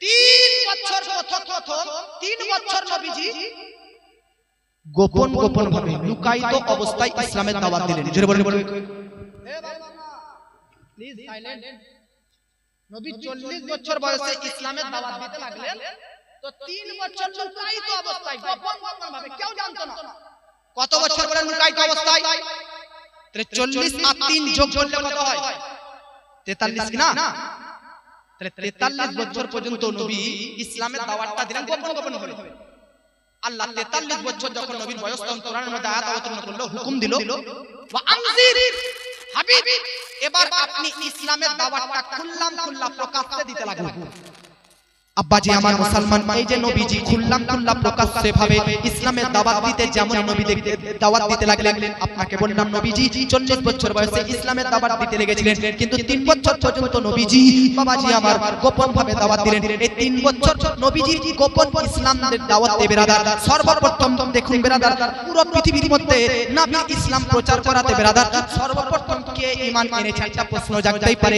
এবার শুনুন বাবাজি, সর্বপ্রথম ইসলাম ধর্ম গ্রহণ করেছিলেন পুরুষদের মধ্যে হযরতে আবু বকর সিদ্দিক, মহিলাদের মধ্যে সর্বপ্রথম ঈমান এনেছিল, ইসলাম গ্রহণ করেছিল মা খাদিজাতুল কুবরা, এবং বাচ্চার মধ্যে সর্বপ্রথম ঈমান এনেছিল হযরতে বিলাল হাবশী, এবং দাস বা গোলামের মধ্যে সর্বপ্রথম যিনি ঈমান এনেছিলেন তিনি হচ্ছেন হযরতে বিলাল হাবশী। বাবাজি নবীজির এই গোপন গোপন ইসলামের দাওয়াতে এই চারজন প্রথম ইসলাম গ্রহণ করে। আবার এই চারজন যখন বেড়ে যায়, কিছুদিন পর 10 জন হয়ে যায়, কিছুদিন পর 20 জন হয়ে যায়, 3 বছরের মধ্যে বেরাদার 100 কাছাকাছি ইসলামের বেরাদার মুসলমানের সংখ্যা বেড়ে যায়। 3 বছর পর আল্লাহ হুকুম দেয় নবী গো, এবার আপনার 43 বছর বয়স, এবার ইসলামের দাওয়াত দিতে আপনি প্রকাশ্য খুল্লাম খুল্লা আপনি ইসলামের দাওয়াত দিতে লাগুন। এবার দেখেন বাবা, যেমনই নবীজি প্রকাশ্য ভাবে খুল্লাম খুল্লা মক্কার অলিতে গলিতে আরবের ভূমিতে দাওয়াত দিতে লাগলেন বাবা, যেমনই দাওয়াত দেওয়া তেমনই নবীজির উপর অত্যাচার শুরু, তেমনই নবীর উপর বেরাদার অন্যায় শুরু, তেমনই প্রতারণা শুরু। নবীজির উপর ইসলামের দাওয়াত যেমনই নবী প্রকাশ্য দিতে লাগলেন, নবীর উপর এত আঘাত দেওয়া হয়। এই যুবক, আজ তোমাদেরকে বলতেছি, রাস্তার মাঝে আজকে ইসলামের যেগুলো হারাম কর্ম রয়েছে, সেই হারাম কর্ম রাস্তার মধ্যে প্রকাশ্য করে তুমি ইসলামের সম্মানটা নষ্ট করতেছো। আজ সমাজের মধ্যে ফিতনা ফাসাদ ছড়াইয়া ইসলামের সৌন্দর্যকে নষ্ট করতেছো। আজ তুমি মদ্যপান করে ইসলামের মুসলমান হয়ে ইসলামের আজকে সৌন্দর্যটাকে মদ্যপান করে আজ নষ্ট করতেছো। নামাজ না পড়ে আজকে ব্রাদার এই ইসলামের রুহানিয়াতকে নষ্ট করতেছো। শুনো শুনো শুনো, এই ইসলামটা তোমার বাড়ি পর্যন্ত সহিহ সুন্নতে পৌঁছে দিতে নবীজি কত কষ্ট করেছে, নবীজি কত পরিশ্রম করেছে, নবীজি কত আঘাত সহ্য করেছে। শুনুন বাবা, নবীজিকে কখনো কখনো গালিগালাজ করা হতো, নবীজি রাস্তায় হাঁটতো তো কেউ নবীকে পাগল বলতো, কেউ নবীকে মেন্টাল বলতো, কেউ নবীকে মাজনুন বলতো, কেউ নবীকে আজকে জাদুকর বলতো, কেউ নবীকে খ্যাপা বলতো, কেউ নবীর আজকে চুল ধরে টানা দিত। আপনাকে বলতে চাই বাবা, একদিন নবী কাবার সাইডে নামাজ পড়তেছে, এক বেধর্মী ব্যক্তি, এক বেদিন, তার নাম উকবা ইবনে মুআইয়াদ, এই ব্যক্তি দৌড়তে দৌড়তে আসার পর নবীর কাবার সাইডে নামাজ পড়া দেখে, মনে রাখবেন কাবা শরীফকে 5টা পাহাড়ের পাথর দিয়ে তৈরি। 1 নম্বর পাহাড় তুর সিনা, 2 নম্বর পাহাড় তুর জিতা, 3 নম্বর পাহাড় লাবানান, 4 নম্বর পাহাড় জুদি, 5 নম্বর পাহাড় হীরা। এই 5টা পাহাড়ের পাথর দিয়ে কাবাকে তৈরি করা হয়েছে শক্ত কাবা। ওই কাবার সাইডে নবী নামাজ পড়তেছেন, বেদিন বেধর্মী উকবা ইবনে মুআইয়াদ নবীকে নামাজরত অবস্থায় নবী মাথাটা ধরে কাবার দেওয়ালে ঠুকে ঠুকে রক্তাক্ত করে দেয়। বাবাজি নবীর প্রতি কত অত্যাচার দেখুন। আরেকদিন নবী নামাজ পড়তেছেন কাবার সাইডে, নবীজি সাজদায় চলে গিয়েছে। আবু জেহেল বলতেছে, কে আছো গতকালকে যে উট জবাই করার পর মাংস তোমরা আজকে বন্টন করে নিয়েছো, নারী ভুঁড়ি নোংরা আবর্জনাগুলো, পেটের নারী ভুঁড়ি যেগুলো ফেলে দিয়েছিল, ওইগুলো কে আনতে পারবে বলো? আবু জেহেল সর্দার ছিল, তার কথাতে বেরাদার গোলামেরা দাসেরা বেরাদার উটের নোংরা নারী ভুঁড়িটা তুলে নিয়ে আসে মাঠ থেকে, ময়দান থেকে। এবার আবু জেহেল বলতেছে, ওই দেখো মোহাম্মদ পাগল নামাজ পড়তেছে, সাজদায় গিয়েছে, এই উটের নারী ভুঁড়িগুলো তার মাথার উপর চাপিয়ে দাও। বাবাজি আবু জেহেলের কথাতে ওই বেদিন ব্যক্তি আমার নবীজির সাজদারত অবস্থায় মাথায় নারী ভুঁড়ি চাপিয়ে নবীর প্রতি অত্যাচার করতেছে। আমার নবী আরেকদিন কাবার সাইডে নামাজ পড়তেছে, একজন বেদিন একটা দুপাট্টা নিয়ে এসে পেছন দিক থেকে এসে নবীর সামনে দিকে দুপাট্টাটা ফেলে পেছন দিকে টান মেরে দেয়, নবীজি মাথা থেকে জমিনের মধ্যে পড়ে। আপনাকে বলতে চাই বাবা, ইসলাম কিভাবে নবী প্রচার করেছে তার একটা বিশাল টপিক ব্রাদার হয়ে যাবে, কিন্তু আমি শুধু আপনাকে এখানে একটা জিনিস বোঝাতে চাইছি বলুন ব্রাদার, যাকে এভাবে কষ্ট দেওয়া হয় তার মনে কি আঘাত লাগতে পারে কি পারে না? আপনারা বলেন ব্রাদার, আপনার সঙ্গে যদি এই ব্যবহার করা যায় আপনার অন্তরে দুঃখ লাগবে কি লাগবে না? আপনার অন্তরটা চূর্ণ বিচূর্ণ হয়ে যাবে কি যাবে না? দেখেন বাবাজি, শেষ প্রান্তে নবীজি ইসলাম প্রচার করা দেখে আরবের বেদিনরা ব্রাদার বেধর্মীরা শেষ পর্যন্ত একটা মিটিং করে। আর মিটিং এ এই ডিসিশন নেয় ব্রাদার, যে নবীর পরিবারের সঙ্গে কেউ উঠা বসা করবে না, নবী সহ তার পরিবারের সঙ্গে কেউ সালাম মুসাফা করবে না, কেউ মিলামিশা করবে না। আর বাড়ির মেয়ের সঙ্গে ও মক্কার বেদিন তোমরা নিজের বাড়ির ছেলেদের সঙ্গে বিয়ে দিবে না, তোমাদের বাড়ির মেয়েদের সঙ্গে মক্কার নবীর বাড়ির মেয়েদের, নবীর বাড়ির ছেলেদের সঙ্গে বিয়ে দিও না। নবীর পুরো পরিবারকে নবীকে সহ মক্কা থেকে বয়কট করে দেয়, নবীকে বয়কট করে দেয়। ভাবুন বেরাদার, নবীর অন্তরে কতটা কষ্ট লাগবে। যে মক্কাতে নবীর বাড়ি, যে মক্কাতে নবীর বাপ চাচাদের বাড়ি, সেই মক্কাতেই নবীর প্রতি অত্যাচার শুনে নবীকে বয়কট করা হচ্ছে। বলুন নবীকে কত কষ্ট দেওয়া হচ্ছে, এত কষ্ট দেওয়া হচ্ছে নবীর উপর, তবুও নবী চুপচাপ আছে। কিন্তু আর কিছুদিন পর নবীর উপর একটা দুঃখ পাহাড় পড়ে যায়। এত এক দুঃখ আর এক দুঃখ নবীর উপর পড়ে। সেটা কি? নবী যখন তিনার মায়ের পেটে ছিল তখন তিনার আব্বা ইন্তেকাল করেছিল। নবী যখন জন্ম নিয়েছিল মা ইন্তেকাল করেছিল। মা বাপ ইন্তেকাল করার পর নবীর দায়িত্ব নবীজির দাদা আব্দুল মুত্তালিব নিয়েছিল। আব্বাজি হযরত আব্দুল মুত্তালিব নবীর দাদা ইন্তেকাল করার আগে নবীজির চাচা আবু তালিবকে নবীকে সঁপে দিয়েছিল। আবু তালিব তুমি নবীর দেখভাল করিও, নবীর দেখাশোনা করিও। আবু তালিব নবীকে ছোট থেকে বড় করলেন, দেখাশোনা করলেন। এই ইসলাম প্রচার করাতে নবীর প্রতি এত অত্যাচার কষ্ট।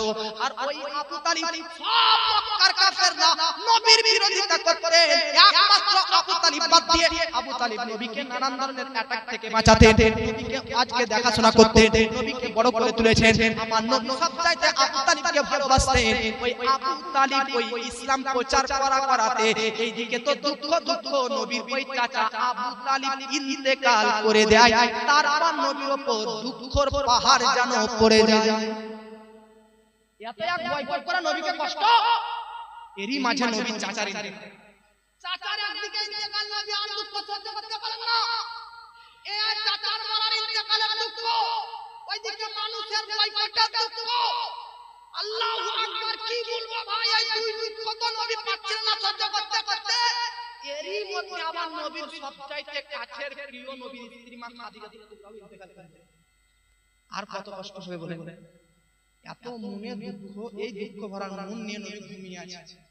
আল্লাহ পাক বলছে জিবরিল আর দেরি নয়, যা মুহাম্মদকে তুলাই নিয়ে আয়, জান্নাতে ঘোরা, সাত আসমান ঘোরা, লামাকা ঘোরা, সিদরাতুল মুনতাহা ঘোরা।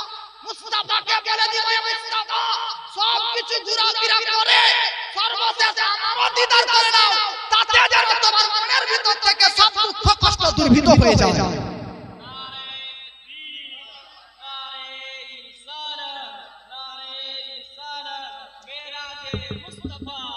আচ্ছা, মেরাজের নবীকে দান করার মূল কারণ এটাই। আমরা দেখবেন কখনো কখনো মনে যদি কষ্ট থাকে তো বলি না যা মাসির বাড়ি ঘুরে আই, নানির বাড়ি ঘুরে আই। গার্লফ্রেন্ডকে যদি বয়ফ্রেন্ড ধোকা দিয়েছে তো গার্লফ্রেন্ডের না উঠে যা বিটি, বয়ফ্রেন্ড ধোকা দিয়েছে যা যা নানির বাড়ি থেকে ঘুরে আই, মামার বাড়ি থেকে ঘুরে আই। তো আপনাকে এটা বোঝানোর জন্য বলছি, মনের দুঃখ কষ্ট ভুলানোর জন্য কখনো কখনো মানুষ ট্যুরে যায় না, ট্যুরে যায় কি যায় না, ট্যুরে ভ্রমণ করে। আল্লাহর নবীর অন্তর্জনে এতটা দুঃখ ভরা মন, এই দুঃখকে দূরীভূত করার জন্য আল্লাহ আমার নবীকে ট্যুর সাত আসমান দিলেন। জোরে বলেন, নবীর এই দুঃখ দূর করার জন্য ট্যুর হিসাবে আল্লাহ নবীকে জান্নাত ভ্রমণ করালেন। নবীর এই দুঃখ দূরীভূত করার জন্য আল্লাহ নিজের দিদার পর্যন্ত দিলেন। জোরে বলেন, এটা এক নম্বর রিজন। আর 10 মিনিট শুনেন, আপনারা শুনতে ইচ্ছুক কিনা? আরেকবার হাত তুলে বলুন সুবহানাল্লাহ। আর একটা, আপনারা বিরক্ত হচ্ছেন নাকি? বিরক্ত হচ্ছেন? শুনেন, কটা বাজলো? 40, দুটা হতে হতে শেষ। নবীকে মেরাজ দান করার আরেকটা কারণ আপনাকে বলতেছি। আচ্ছা বলেন তো, নবীর মেরাজে এই আপনারা শুনেন না 10 মিনিট 20 মিনিট। আমাদের গ্রামে এক রাজমিস্ত্রি চেন্নাইয়ে কাজ করছিল। ঈদের টাইম হয়ে গেছে, ট্রেনের টিকিট পায়নি বলি ফ্লাইটের টিকিট কেটেছে, প্লেনের টিকিট করে বাড়ি আইছে। 25 তারিখ প্লেনে চেপেছে, 26 তারিখ বাড়ি আইছে। 27, 28, 29, 30, 1, 2 প্রত্যেক দিন দেখছি স্ট্যাটাসে ওই প্লেনে চাপা ছবি ছাড়ছে। কি ব্যাপার রে, তুই তো একদিন প্লেনে চেপেছিস কিন্তু প্লেনে উঠার সময় একটা যে ছবি চলে আসলো প্লেনের সামনে, উঠার সময় একটা ছবি, সিটে বসার সময় একটা ছবি, উড়ে তখন একটা ছবি, টেক অফ করার সময় একটা ছবি। তো ব্যক্তি বলছে ভাই জীবনে প্রথমবার প্লেনে চেপেছি, তাই একটা নিজেকে গর্ব ফিল লাগছে যে প্লেনে চেপেছি। এত মানুষ যে যে স্থানে নয়, ও যদি ওই স্থান পেয়ে নেয় তাহলে সে গর্ব মনে করে নাকি? ভাই লামাকার উপরে কেউ যায়নি, আমার নবী গিয়েছে। মাকামে মুস্তাফা পর্যন্ত কেউ যায়নি, আমার নবী গিয়েছে। আরশের পর 70টি নূরি হিজাব কেউ পার করেনি, নবী পার করেছে। এখন কেউ তো বলে দিতে পারে যে নবীর ভাগ্যর ব্যাপার, নবীর ভাগ্য কত ভালো, নবীর গর্বের বিষয় যে নবী এত দূরের রাস্তা, এত লামাকা সিদরাতুল মুনতাহা পার করেছেন, নবীর ভাগ্যের বিষয়। এই রকম কথা যেন কেউ না বলে দেয়, তাই শেখ আব্দুল হক মুহাদ্দিস দেহলভির গবেষণা এই হাদিসটা লাউলা কালামা খালাকাতুল আফলাক মাদারিজুন নবুওয়াতে বলতেছেন, নবী আপনাকে তৈরি না করা হলে কিছুই তৈরি করা হতো না। এই কথাটা আল্লাহ মেরাজের রাত্রিতে নবীকে বলেছিলেন। কেন আপনাকে তৈরি না করা হলে আসমান জমিন কিছু তৈরি করা হতো না, এটা মেরাজের রাত্রিতে কেন আল্লাহ বললেন? আল্লাহ বোঝাতে চাইছে জগৎবাসীকে, কেউ যদি কোন স্থানে যায় আর সেই স্থানের উপযোগী যদি না হয়, তাহলে সেই জায়গাটাতে যাওয়ার পর গর্ব প্রতিমূল করে, গর্ব ফিলফিল হয়। আমার নবী লামাকা গিয়েছে, কেউ যেন না বলে দেয় যে নবীর গর্বের বিষয়। নবী লামাকা গিয়েছে, নবীর গর্বের বিষয়। নবী মাকামে মুস্তাফা গিয়েছে, নবীর গর্বের বিষয়। নবী মাকামে মুস্তাফা গিয়েছে। এই রকম কথা যারা কেউ না বলতে পারে, তার জন্য আমি আপনাকে বললাম, নবী আপনাকে তৈরি না করা হলে যে লামাকা এ পার হয়ে এসেছেন, ও লামাকা তৈরি করা হতো না। যে মাকামে মুস্তাফা পার হয়ে এসেছেন, ও মাকামে মুস্তাফা তৈরি হতো না। ও আরশ তৈরি হতো না, ও কুরসি তৈরি হতো না, ও সাত আসমান তৈরি হতো না, ও জমিন তৈরি হতো না। এখন ভাবুন, নবীকে না তৈরি করা হলে আসমান আরশ কুরসি তৈরি করা হতো না। এখন ওই আরশ কুরসির উপর নবী যখন গিয়েছে, অতএব এটা বলিয়েন না, বরং এটা বলেন যে আমার নবী নয়, বরং আরশে মুআল্লার গর্বের বিষয়, ভাগ্যের বিষয় যে নবীর কদম ধরে নিজের কাছে পেয়েছে। মাকামে মুস্তাফার ভাগ্যের বিষয়, নবীকে নিজের কাছে পেয়েছে। জান্নাতের ভাগ্যের বিষয়, নবীকে কাছে পেয়েছেন। আরে মেরাজ কতটুকু আপনি কি মনে করেন? প্রথম আসমানে যাওয়ার নাম মেরাজ না, সাত আসমান পার করা মেরাজ না, জান্নাতে যাওয়া মেরাজ না, বেরাদার লামাকা পার করা মেরাজ না। নবীর মেরাজ আল্লাহর সঙ্গে দিদার করার মুহূর্তটা মাত্র মেরাজ, আর আরশে মুআল্লা সাত আসমানের মেরাজ হচ্ছে আমার নবীর কদম ধরে পেয়ে। জোরে বলেন, মেরাজের রাত্রিতে ইম্পর্টেন্ট যেটা সেটা হচ্ছে আল্লাহর দিদার। কি বলেন? দুনিয়াতে কেউ আল্লাহকে দেখেছে জাগ্রত অবস্থায়? কেউ দেখতে পাবে? কিয়ামত পর্যন্ত কেউ আল্লাহকে দেখতে পাবে না। আল্লাহ যখন কেউ দেখতে পাবে না, তুমি নবীকে আঁকায় দেখা লাগবে নিজেকে। তো শুনে মাওলানা নাজিবুর রহমান একজনকে মার্ডার করেছেন, জানেন আপনারা? জানেন? এ ভাই সত্য মনে করেন না বাবা, মাওলানা নাজিবুর রহমান এক ব্যক্তিকে মার্ডার করেছে। উদাহরণ দিচ্ছি বুঝাবার লাগি। মার্ডার করার পর মার্ডার করেছে, কেস শুনছে আদালতে, মাওলানা নাজিবুরকে দাওয়াত দিয়া বুঝিয়ে দেখেছে শাস্তি দেওয়ার জন্য। তো মার্ডার করেছে, তার একটা সাক্ষী লাগবে। কে সাক্ষী?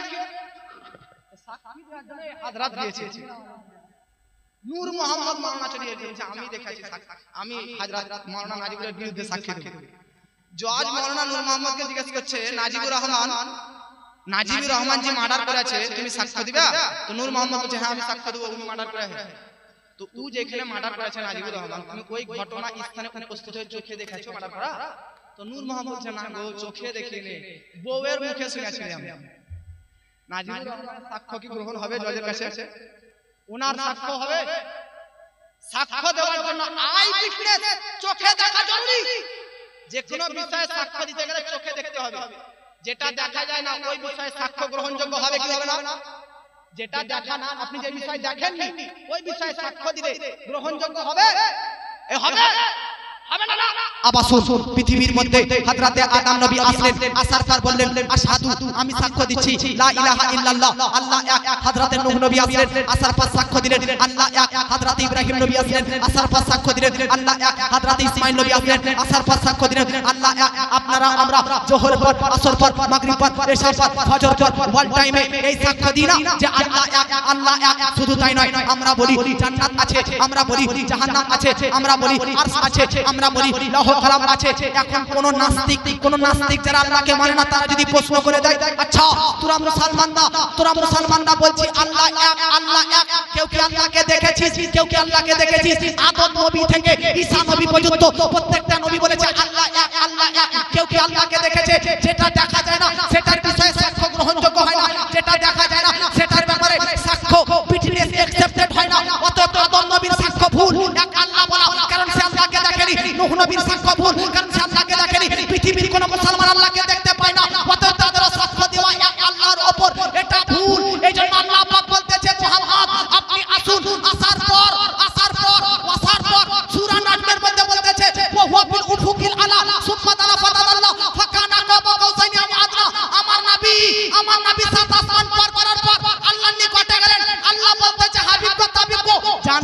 প্রাণ খুলে, দিল খুলে, মন খুলে, প্রাণ ভরে আমাকে দেখে নিন। আপনি দেখবেন আপনার দেখা আদম নবীর এক আল্লাহর উপর সাক্ষ্য দেওয়া সম্পূর্ণ হয়ে যাবে। নূহ নবীর এক আল্লাহর সাক্ষ্য দেওয়া সম্পূর্ণ হয়ে যাবে। গোটা বিশ্বের মুসলমানদের এক বলে আল্লাহর উপর সাক্ষ্য দেওয়া গ্রহণযোগ্য কখন? আমার নবীর দেখার উপর।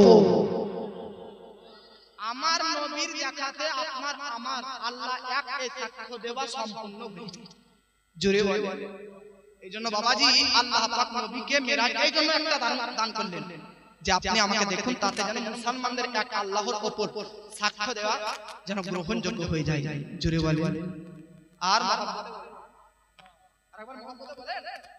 এইজন্য বাবা আমার নবী যে নবী নয়, সব নবীকে আলাদা আলাদা আল্লাহ একটা করে পাওয়ার দান করেছে।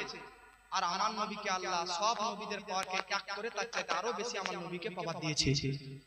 নবীর পাওয়ারের কোনো কাউন্টিং করতে পারবেন না। কেন? কারণ কোরআনে আল্লাহ বলেছে ইন্না আ'তাইনাকাল কাউসার, নিশ্চয় আমি আল্লাহ নবীকে অসংখ্য পাওয়ার দিয়েছি। জোরে বলে। একটা কথা আপনারা দুই একটা নুকতা শুনেন। স্টেজে অল্প লোক আছে না বেশি বলেন তো? আপনাদের তুলনায় এখানে যতটা আছে আপনাদের তুলনায় স্টেজে অল্প লোক আছে না বেশি? অল্প না বেশি? এটা কম অল্প হয়ে আছে। তো স্টেজে আপনাদের তুলনায় অল্প না বেশি? অল্প।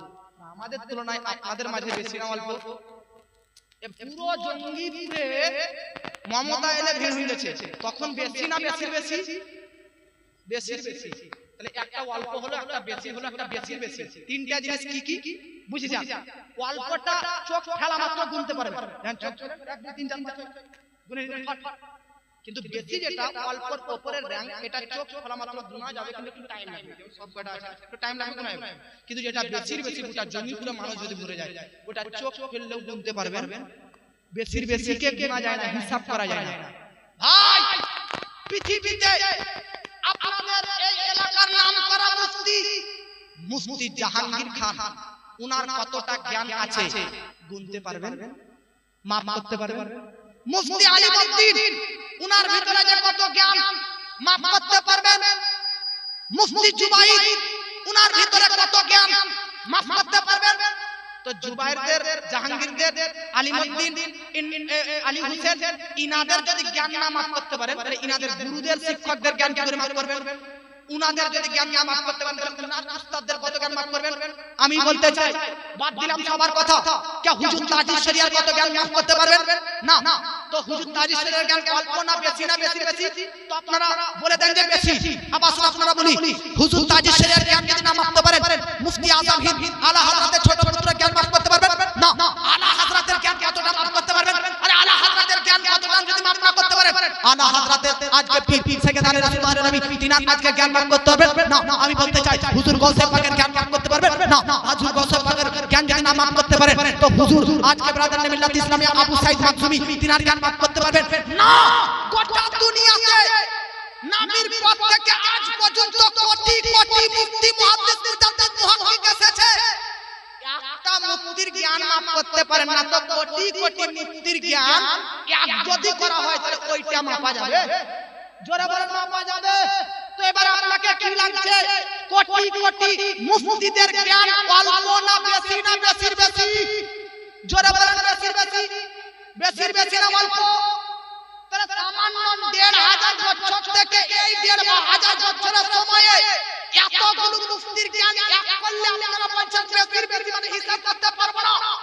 আদম থেকে কিয়ামত পর্যন্ত সমস্ত মানব জাতির জ্ঞান কতটা হবে কেউ কি হিসাব করতে পারবে না? বেশির বেশি। তো আপনি গোটা সৃষ্টি জগতের মানব জাতির জ্ঞানকে বললেন বেশির বেশি, মানে হিসাব করা যাবে না। ও আল্লাহ, তুমি কতটা জ্ঞান দিয়েছো এই সমস্ত সৃষ্টি জগৎকে? তো আল্লাহ কোরআনে বলতেছে ওয়ামা উতিতুম ওয়ামা উতিতুম ইলমান ইল্লা কালিলা। সুবহানাল্লাহ। আমি গোটা পৃথিবীবাসীকে, গোটা মানব জাতিকে অল্প জ্ঞান দিয়েছি, অল্প অল্প। আপনি একটু আগে বললেন গোটা বিশ্বের জ্ঞানকে যদি একত্রিত করা হয়, হিসাব করা যাবে না, কাউন্টিং করা যাবে না, গণনা করা যাবে না। জগৎবাসী, আল্লাহ বলতেছে পৃথিবীবাসীকে আমি অল্প জ্ঞান দিয়েছি, অল্প। আল্লাহর দেওয়া অল্প জ্ঞানকে যদি, আল্লাহর দেওয়া অল্প জ্ঞানকে যদি যদি হিসাব করতে না পারেন বেশি বেশি গুনাহ হয়। তাহলে আল্লাহ কুরআনে বলতেছে নবীকে বেশি বেশি মর্যাদা দিয়েছি, তাহলে ও নবীর উপর আল্লাহর পালা বেশি বেশি। আরে আল্লাহর পালা অল্পকে যদি আপনি হিসাব না করতে পারেন, নবীকে যে আল্লাহর বেশি বেশি পাওয়ারকে কি করে হিসাব করতে পারবে?